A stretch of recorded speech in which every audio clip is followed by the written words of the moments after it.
Now, what's exciting me at this point, among many things, is that we have put together a project that we're calling Witness to History, and we will be highlighting an unsung American hero.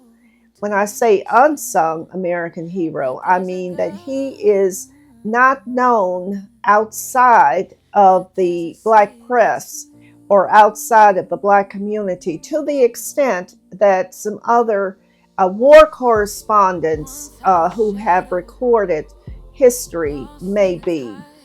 We're highlighting John Q. Jordan, and we are talking about his involvement as a war correspondent for World War II. And Mr. Jordan was also a part of the Journaling Guide for over 40 years. I think I may have him beat. I think I've been around now 44 years.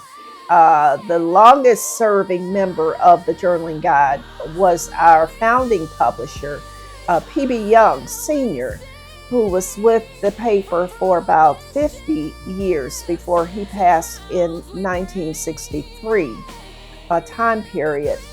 But the project that we're doing will highlight the stories that John Q. Jordan, as a war correspondent, told. And why is this important?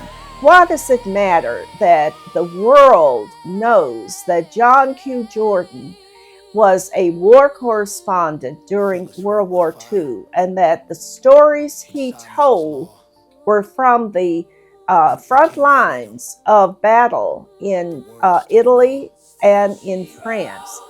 Interestingly, Mr. Jordan was not the only war correspondent from the Journaling Guide.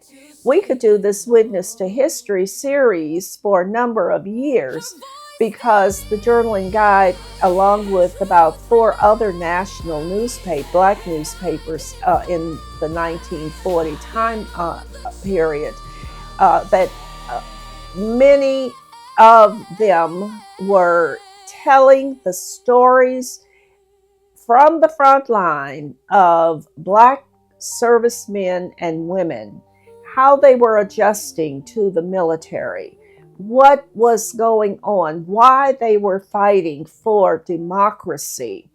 There is, for some reason, some people seem to denigrate or to be uninformed about how important Black men and women have been to the democracy of this country.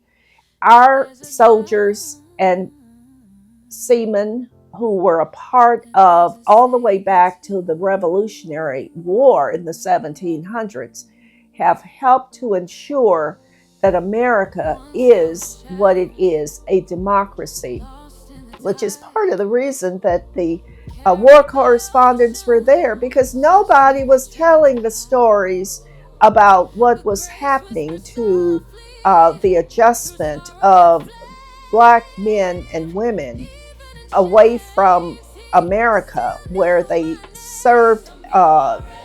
They were serving in foreign countries.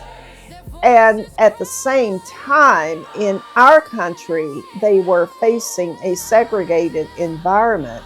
So even though many of them fought bravely, gave their lives, and John Q. Jordan was one of those war correspondents who told the story of what they were doing, how they were fighting, how courageous, how brave they were. And then when they returned to America, still faced segregation. Sometimes we don't realize that we're talking about maybe 1940 time period, about 80 years ago, that this type of environment existed in our country, in our world. And we are excited to tell the story of John Q. Jordan and the stories that he told as a part of his assignment during World War II.